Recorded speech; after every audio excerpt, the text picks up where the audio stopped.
Hello and welcome back, everybody, to the Remembrancers Library podcast. My name is Vincent, as always, and it'll just be me again today. Ethan is still currently on break, but he will be back shortly for our regularly scheduled content, and we are very excited to have him back. Today, I'm going to be continuing, our couple of episodes here about the Aeldari or the Eldar.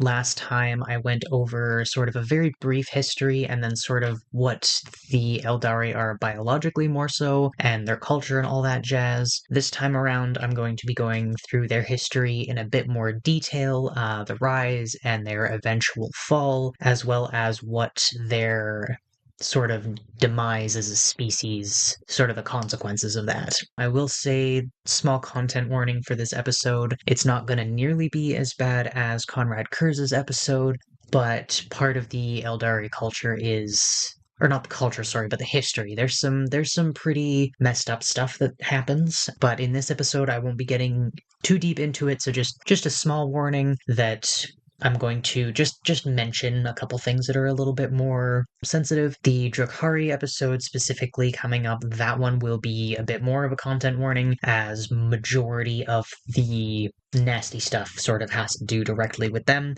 and that is my army, so that'll be an interesting episode. But yeah, with that, I will get the housekeeping out of the way as per usual. A huge thank you to everybody for being here and hanging out with us as we are learning about the Warhammer lore and then sharing it back with you in hopefully what is a more understandable and accessible format. But yeah, if you're on the YouTube, feel free to like the video. If you have any questions, comments, thoughts, concerns, anything like that, feel free to drop us a comment down below. We do love hearing from you guys. And if you want to stick around for more, there will be more on the way, feel free to hit that subscribe button. As well, if you're on the Spotify, likes and downloads really help us out there. And regardless of where you are, shares really help us grow. And we wouldn't be here without you guys. And we hope to see the community grow even more over the next little while. But with that, I will hop right into the episode. As I have been doing more reading on the Eldari, as anything that there will be in Warhammer, there's so much lore that there are always going to be some discrepancies and contradictions.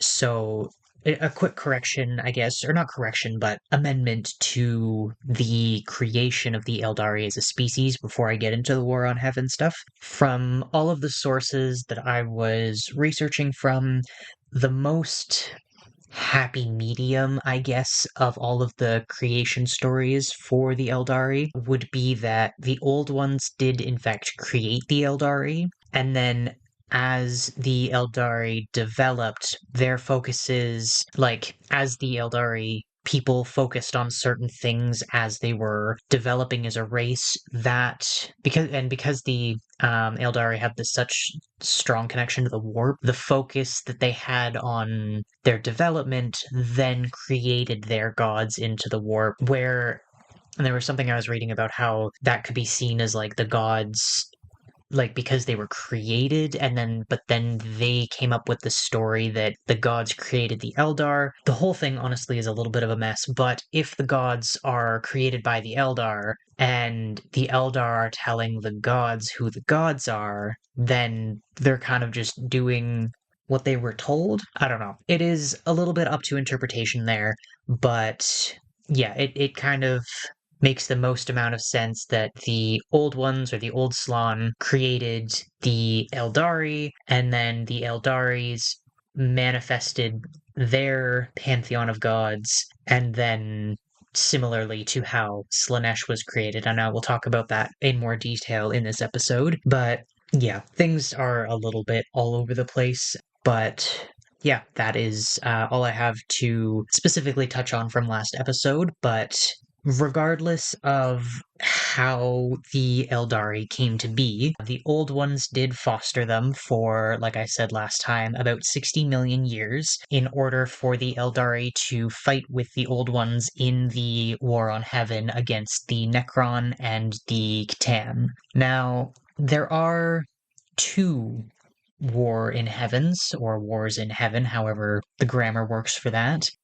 there's the war between the Old Ones and the Catan, which spanned absolutely millennia, but in the Aeldari mythological cycle, there is a war in heaven within the pantheon of gods there as well. And based on how things are interpreted or which history you're going from, there is overlap between the two war on heavens, so it could be seen that the mythology is based on the war that happened between the Catan and the Old Ones, or it could be a totally separate event, but the Eldari mythology is sort of based around a repeating history, it seems, so it could be that they were two separate wars, but they mirrored each other and it'll have to happen again, or there's many ways to interpret that. But I do believe we would have talked about the War in Heaven in our first episode, I believe, because that is kind of the beginning of the Warhammer universe. But just to quickly... Oh no, I have that in the notes here. This is the next one. Okay, so scratch what I just said. I'll talk about the War in Heaven from the Eldar mythology first quickly here. So their War in Heaven in their mythology is the battle between two of the gods, Cain and Vol. And I went over the gods quickly last episode, but Cain was the god of war and destruction, and Vol was the god of artificing, and he was kind of like the creator and the mediator between Cain and his brother Osirion, who was the king of the gods. They had a war, and this had to do with Isha, the mother god. She and the hunter god, whose name I'm not even going to try and pronounce this time around because I don't have it written down, they got together and had Eldinesh, the first Aeldari, even though Isha was supposed to have been with Osirion. So then Osirion prohibited them from seeing their children, yada, yada, yada. And then Isha and the hunter god went to Vol to ask for help to be able to see their children again. And then that goes into the spirit stones and the infinity circuits that I talked about last time. But either way, Cain and Vol got into a fight over this because Vol was not supposed to be helping Isha and the hunter god. And so Cain and Vol had this big battle. Cain did eventually defeat Vol, and then Eldinesh, that first Eldari born, stepped forward to fight Cain in Vol's place. And he put up a good fight, but obviously, the Eldari are nearly immortal, but still mortal, up against a god, and the god of destruction at that. Did not end well for Eldinesh, but Cain had the blood of the very first Eldar born on his hands. So in the end, Osirion, the king of the gods, declared that the war was done. Technically, Cain was victorious, but it wasn't really a good thing that he won necessarily. And Osirion cursed him so that his hand would forever be dripping the blood of Eldinesh. So Cain's hands are permanently stained red, or just his one hand is always red and always dripping with the blood of the first of the Aeldari as a constant reminder for his acts. So that is the Eldar version of the War in Heaven. And then between the Old Ones and the Catan, I'll go over that super, super quick because as I said, I think we already went through that. So the Old Ones had been the reigning masters of the galaxy. The Necron-Tyr had found out about them, and as we remember, the Necron-Tyr lived on this planet that was super close to this absolutely nasty sun, and they were just really short-lived and like dying of cancer. They were just absolutely microwaved all the time. The Necron-Tyr tried to contact the Old Ones to ask for help to extend their life, and the Old Ones refused to help because they didn't see much. What's the word I want? They didn't see much promise in, like, if they were going to help the Necron-Tyr, they didn't see that they would get much in return. So the Necron-Tyr decided to wage war on the Old Ones. Obviously, that didn't go very well and set them back in their culture that they had set up at that point in time because they had all decided that it wasn't worth fighting amongst each other because their lives were so short. They weren't gonna like develop at all, but fighting the Old Ones sent them back into those old days of discord. But the Necron-Tyr then found the Catan, and the Catan turned the Necron-Tyr into the Necron by claiming their souls, turning them into robots. Well, not robots, but turning them into the living metal. And then the Catan used the Necrons to fight the Old Ones. The Old Ones used the Aeldari to fight against the Catan. And something, I can't remember if we specifically mentioned this in the last time, but the Catan sort of had an advantage at first, but once they kind of had that, I think this was before the Aeldari got involved. The Catan started, like, they had pushed the Old Ones back enough that they weren't really, they were taking a break from fighting, and the Catan started turning against each other and like eating each other's souls. I feel like we might have mentioned that, but I don't remember. Just an interesting tidbit, I thought. And yeah, the old ones were then kind of like desperate for a leg up against the Catan, and they created the Eldar, and then there were two other races, the Rashan and the Knib, which both in the War on Heaven did not make it through, but they had been made, all three of them specifically, to be very connected to the warp. And I can't remember if I said this last episode or not, but the Eldar, their souls, because they are so connected to the warp, like all souls glow in the warp, like they all exist in the warp to a degree, but the Eldari souls shine brighter than pretty much any other thing in the warp, which, yeah, they're just super, super integrated with the warp. But I digress. Back to my notes here. So, because. So, the old ones created these three races and threw them in pretty quickly, even though pretty quickly is like that 60,000 years. For a race to start, that's still pretty young. So, the old ones threw these basically teenage races into this war, and because their first sort of impression of the greater expanse of the galaxy was this war, and because they were all super connected to the warp, this drew in the enslavers. These are really, really terrible warp creatures, demons, something or other, and these enslavers could sort of possess psychers, like enter their minds and then completely take over and manifest themselves then, and it was a whole mess. So this turned the tides of the war again, and the old ones were eventually defeated by the Catan and the Necrons, but the war wasn't technically over yet. There was one Necron who had been like the leader of all of the Necron tier. He still had a good portion of his humanity left to a degree, like he still was aware, and he was able to shatter the souls of the Catan into thousands of fragments, and then each of those fragments would be put into Tesseract labyrinths, and then I believe those labyrinths are the centers of the Necron hive worlds, but I don't quote me on that because that's not what I was specifically researching this time around. But basically, the old ones and the Catan were they both lost. The Catan won the war, but then they lost anyways. The Necron and the Eldar both suffered very heavy losses. The Necrons did free themselves, but they just kind of went into stasis in their ships and kind of just were putting around the outside of the galaxy for a little while to recoup. But this means now that the Aeldari are essentially the strongest remaining race in the galaxy. So now they have no opposition, and they very quickly were able to conquer majority of the galaxy and develop as a race unhindered. And both versions of the War in Heaven, the mythology and the actual war, became distant memories for the Elder. Like they were like the oldest myth that existed for them, but they still held the pride of the fact that they fought well, and even though their side didn't win, they still held their own against the Necron and the Catan.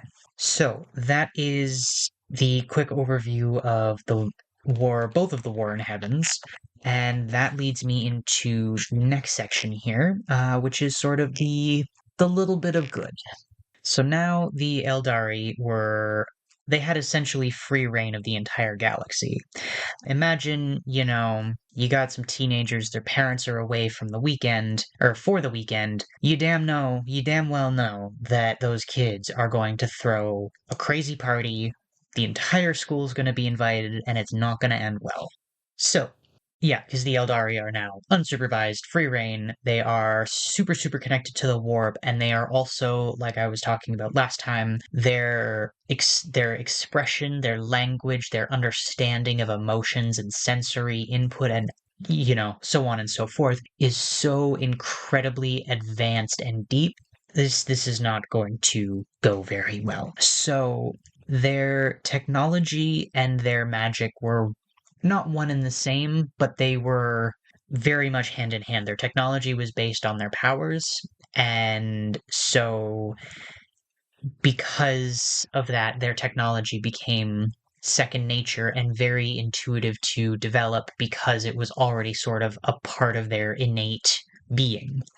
And that led to their technology advancing so far that all, or at least majority, nearly all labor of day-to-day life became fully automated. And the Eldari were now free to do whatever they wanted, chase their wildest hopes and dreams, and devote their life to literally whatever they wanted.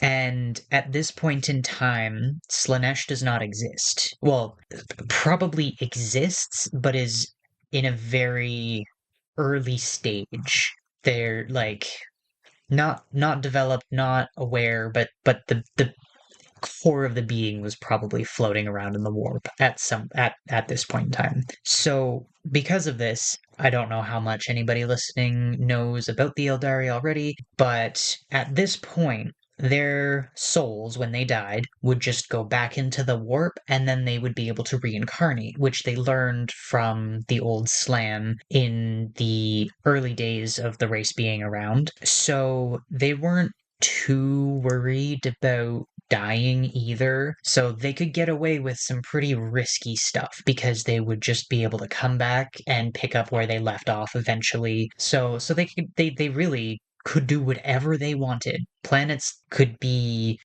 perfected, or they could be blown up just for funsies. It was just they were party rocking all the time. Now, this would soon become too much of a good thing. Because the Eldari mind is so expansive, they're always craving more and more as whatever they're currently fixated on, as that novelty wears off, or as they become like, when you drink a lot of alcohol, you build up a tolerance. And that kind of goes for anything else. So they're always looking for, one more drink than last time, or, whatever. They're always looking for more. This led to a gradual fall to utter depravity within the race. The need for instant gratification and pleasure became overwhelming as the time passed, and this saw the formation of cults. And this is where I'm going to throw up the quick little content warning specifically. They were looking for the extremes. These are cults of the extreme. They are going for absolute total hedonism, where cannibalism, orgies, esoteric rituals were often all happening at the same time. And that was just what they did every day. They were doing crazy drugs that they could find from anywhere in the universe. They were murdering, they were eating each other, drinking each other's blood, doing nasty stuff with each other, doing nasty stuff with the corpses of each other. It was just an absolute free for all. And slowly craving that more intense, always just they were stooping to the lowest of lows to get their high. And like I said earlier, their souls are so potent in the warp that the depravity became it started festering in the immaterium, and then there was so much of that just constant grossness going on that the Eldari would create their own destruction. She who thirsts, the prince of pleasure, lord of excess, or as the Eldari called them, Sai Lenthresh. which does just translate to she who thirsts. The chaos god of instant gratification and hedonism was born, bursting into fully fledged existence. Welcome to the galaxy Slaanesh. Birthing a new god is not a simple or delicate thing. As Slaanesh was manifested, it sent a huge psionic shockwave throughout the entire galaxy in real space. And the central point of this sonic boom essentially was the Aeldari home planets. Like I said last time, they were absolutely obliterated, and now where these homeworlds were, now is the Eye of Terror. And just in case the timelines, if I haven't made it clear, up until now, it's been the Age of Strife. Or, well, it hasn't been the Age of Strife this whole time, but the Age of Strife started while the Aeldari were in their prime and has continued up until this very moment. The shockwave that went out cleared all of the warp storms that were blocking, the Imperium of Man and any of the other developing races from doing any sort of interstellar travel. And another reason why the Aeldari were so in their prime was because they had access to the webway and they were so confident in that. The warp storms didn't like it, that wasn't a threat to their mobility, so they could just still get around without having to worry, really. So, you'd think, yay, this is a good thing, now the Age of Strife is over. But really not, because now the Eye of Terror is open, and that means that the warp demons can come through, but also any of the Drakari that were on the home planets, or any that were even trying to escape at this point, because there were some that knew that things were about to go really badly, if they were still within a certain radius of those homeworlds, they were absolutely obliterated. And in this moment, because Slaanesh was a creation from the Aeldari, their souls are now all bound to Slaanesh. So any of the Aeldari that were killed in that initial downfall, there's some sources that say that it happened instantly, and some that say that it took time and was incredibly drawn out and terrible and painful. But either way, whether it was a quick death or a slow death, it didn't matter, because now those souls are going to be tormented by Slaanesh for eternity. And I feel like I might have mentioned that last time while I was talking about the Infinity Circuits, but this is the point where if there isn't for the craft world Aeldari, if there wasn't a soul stone to have the soul go into, or the Exodites, I don't think I talked about it, but I'll talk about it in this episode, they also have a secondary soul collection so that they can be spared from Slaanesh. But this is now where all Aeldari souls are bound to Slaanesh when they die for eternity of torment. So, the other thing that happened, so the warp storms are gone, the Aeldari are not doing too good, and Slaanesh also, as they were birthed. Oh, and I'll just say quickly for anyone that doesn't know, Slaanesh uses all pronouns, essentially. They, he, she, it, they, all, and whatever. Part of their whole character is that they are neither male nor female. Tzeentch, Nurgle, and Khorne they also don't really technically have genders because they're also just gods, but they're usually referred to with male pronouns. But Slaanesh is just kind of whatever. They're a very androgynous figure with both male and female characteristics, but to the point of perfection of all of it. And also, funnily enough, as I was doing the research for this episode, the Chaos symbol sigil for Slaanesh is very quite similar to the symbol for being transgender, which I found was kind of cool. Slaanesh was born, and things are not looking good. The other thing, right, so Slaanesh in the warp as they're manifested immediately get into a battle with all of the Aeldari gods, and all of them are wiped out, and I went over that last time. And the three gods that are technically remaining, we've got Kegarak, the Laughing God. He's still kicking, hiding out in the webway. There is, I believe, Cain survived, but he was shattered into fragments, and then those fragments went into the. Oh, I can't remember if I mentioned this.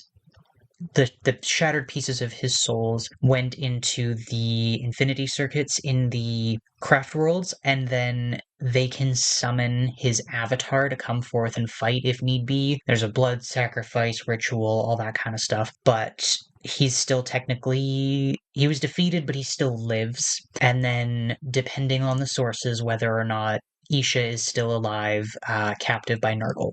But Slaanesh laid waste to all of the gods, and as well that sonic boom.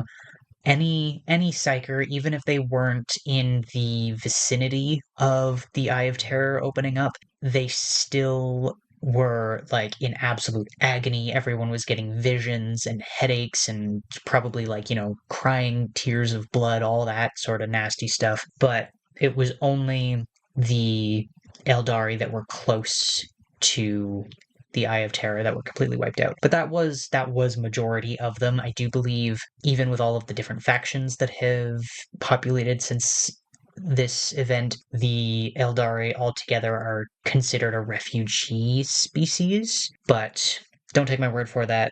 But yeah, so that's what happens when a new god is created. And most of all of the Eldari souls are now promised to this god to eat and torment forever. So now that the Eldar have been quite diminished, there were several factions, different sort of reactions to everything going on that sort of split the race into a bunch of smaller sort of political groups almost. They're still all the same race, but it's essentially just kind of political groups. So the first one that I'll talk about is the first one that branched off. These are the Exodites because they had a mass exodus, so they are called the Exodites. Very creative. Anywho, they were basically long gone.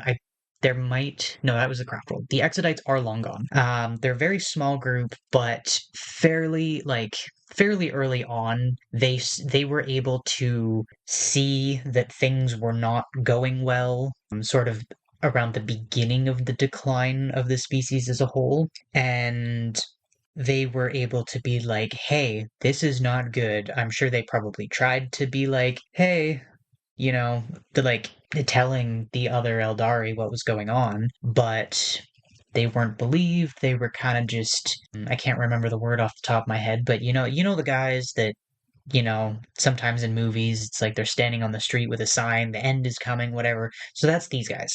And they were right. They were absolutely right. So they decided that they were just going to pack up and leave.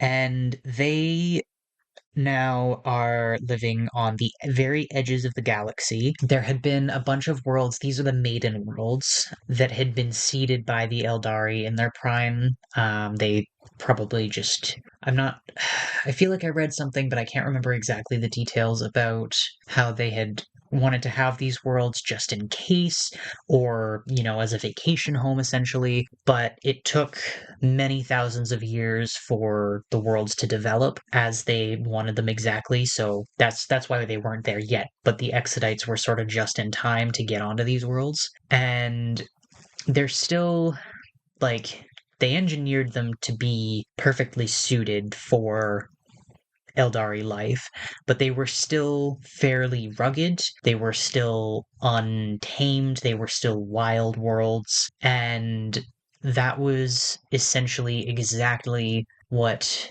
the Exodites ended up on these maiden worlds, and they are still very technologically advanced. They haven't lost any of their knack for it, but they choose in day-to-day life to take the hard way so that they don't, like, that's their resistance to Slaanesh, is that they're not um letting themselves get to that same point where they have nothing to do and then fall to depravity.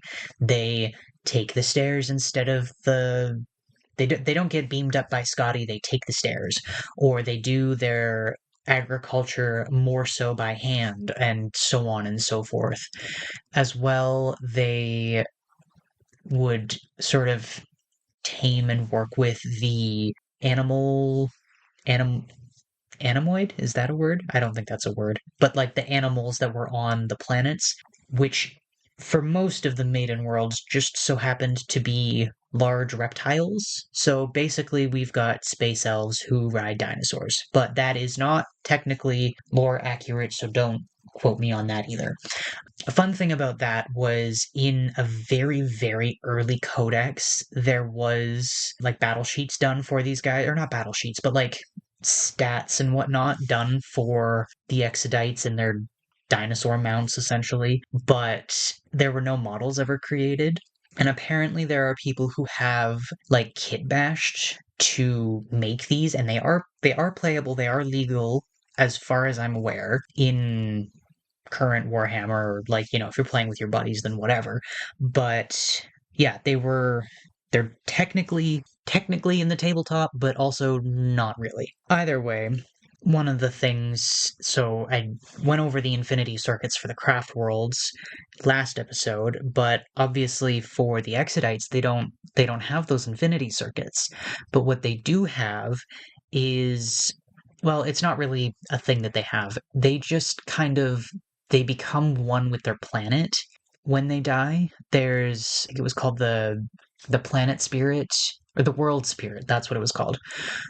When the Exodites pass on, they are able to transfer their souls back into the world spirit, and then it does kind of function the same way that the infinity circuits do. There are a bunch of shrines and monoliths, and I don't know if there's like fully temples and whatnot usually all over these planets, but there is some physical connection to the world spirit, but instead of where on the craft worlds, basically any of the Asuryani Eldar can like plug into the network and chat with all of the dead souls, it's usually for the Exodites only done by the very powerful seers, but it's still open to anyone really.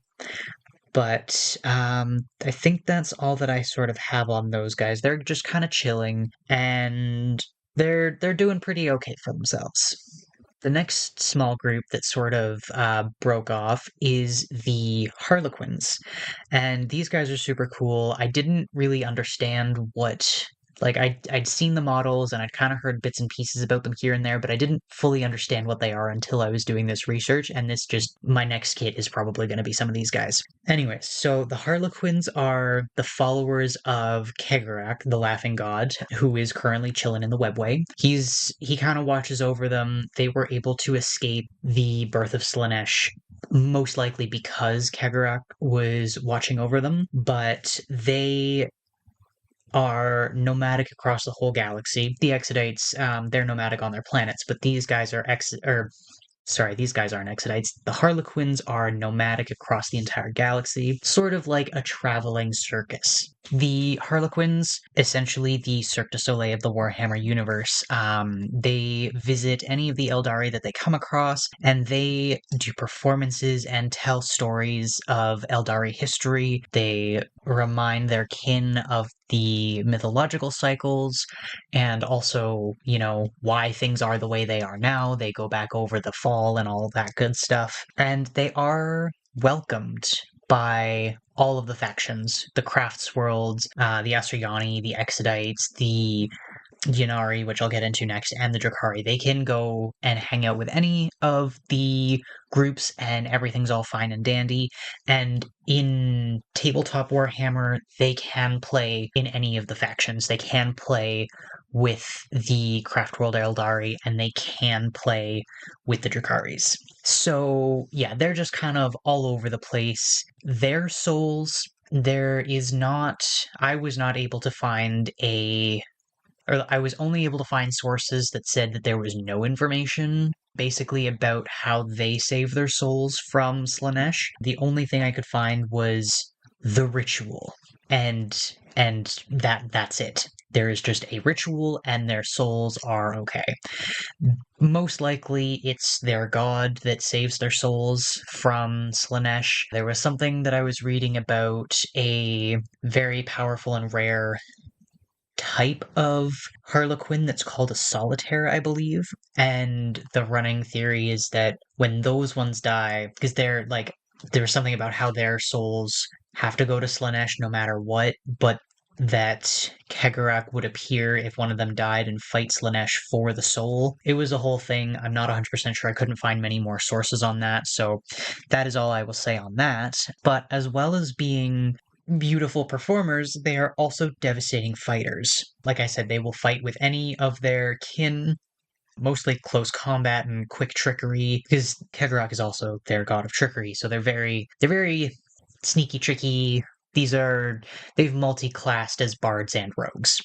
Now, aside from kind of keeping morale up amongst all of the Aeldari. Well, I guess technically Eldar. I can't remember if I made the distinction last time around. Within the Aeldari, they call themselves the Aeldari before the fall and the Eldar after as a diminished version of themselves. So technically Eldar at this point. I've probably been saying both this whole time, so don't mind that, please. Hopefully it's not too confusing.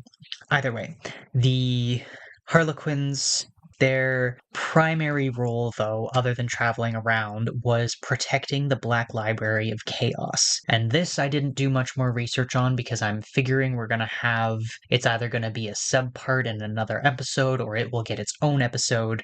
But that was because I believe the Black Library of Chaos is hidden within the webway, so these guys are in charge of protecting that from any outsiders. One of the other groups that has appeared, and they didn't split off originally, I don't think, but they've kind of filtered from each of the different communities, and these are the Ynnari, and I mentioned them last episode quickly. These guys are essentially a death cult. I talked about last episode when I was going over the gods, Ynnade, the unborn god of dead, and all that. There were a couple more titles, but Ynnade. The Ynnari believe that manifesting Ynnade will result in Ynnade and Slaanesh going to battle, with Ynnade being able to defeat Slaanesh, and then that would liberate all Eldar souls, and then they would be able to be the Aeldari once more. And these guys have started calling themselves the Aeldari again, with hope that that's what's going to happen. Now, again, this was a little bit vague in all of my sources, but as far as I can tell, if once there's enough souls of the Eldar that have been collected in the crafts worlds and on the world spirits and all of that, once there's enough, I don't know if it's when there's enough Eldar or when all of the Eldar are souls that haven't gone to Slaanesh yet, that Ynnade will be manifested from the collective conscious of the Eldar souls. That kind of that's how I understand it. But so the cult obviously is like, okay, well, we can't, like, if we all die to resurrect this god to save us, then that just kind of cancels itself out. So their other plan, they're following I can't remember the word for that right now, but like a divine prophet of Ynnade, Yvraine, that Eldar has figured out, or I don't know is if they're guessing or if they figured out, but last time I talked about the 5 crone swords that were made from the fingers of Morag Hey Morag, the crone goddess, but the 5 swords that were made from her fingers, the theory is that if all those swords come back to the right Eldar, then they'll be able to bring Ynnade back without having all of the Eldar have to die. But as I said last time, there's 4 swords that have been found, and one that is in Slaanesh's possession, so they're kind of stuck at the moment. But these guys have popped up, and they're kind of just a band of all. There's Ynnari within each of the communities. And the last bit here, I'm going to talk about 3 very, very small groups that aren't even really considered groups. These are just types of Aeldari that are sort of on the outskirts, but we've got pirates, chaotic Eldar, and the Grey Men. So the pirates are small bands of outcasts across all of the communities, whether they've been kicked out or left of their own volition. On the crafts worlds, if they, broke a law or something, they were kicked out. I'm not sure how. I don't know what law you could break to be kicked out of the Drakari. Maybe, you were too nice, and so they kicked you out, you were too soft. But either way, there are pirate bands of Eldar floating around the galaxy. These groups are called on-wraiths, and each group is sort of led by a self-proclaimed prince or princess, and they're self-serving, they're on their own, but they often will be mercenaries. They will hire themselves out to basically anyone that will pay them to do whatever. But they still do have a connection to their kin. They will help out. If a crafts world is having a trouble, they'll probably fight along the Drakari as well if necessary. But they're just kind of, roaming, doing whatever they please. There are the chaotic Eldar as well. They are very, very small in number and very rare and aren't talked about within the lore. These are individual Eldar, I believe, that would have, in order to try to save their soul from Slaanesh, they instead would have had a soul contract with someone else, whether that's it said Chaos Master in my source, so I'm assuming that it's, a different Chaos Prince or demon of some sort, but these guys are eternally bound to that other being and are completely at their mercy and at their whim. So these are of the most depraved Eldar, and even though they've saved themselves from Slaanesh, they will never know peace because their soul is in somebody else's hand. The last little subsection here are the Grey Men. There's also very, very few surviving of these guys. It was originally a genetic experiment by the Aeldari on the Aeldari. They were not against perfecting themselves, and this was supposed to be an experiment to make the ultimate stealth warrior. Now, this did not work as expected. They wanted the Grey Men to be able to absorb the light around them so that they would kind of hide in plain sight, but that had an effect on their mental state. So they basically lack any aggression to a degree. I was reading there were some spots where there were Grey Men that were taking out Ynnari because things were getting a little too crazy on the Ynnari side, but the Grey Men have basically no aggression, so they don't.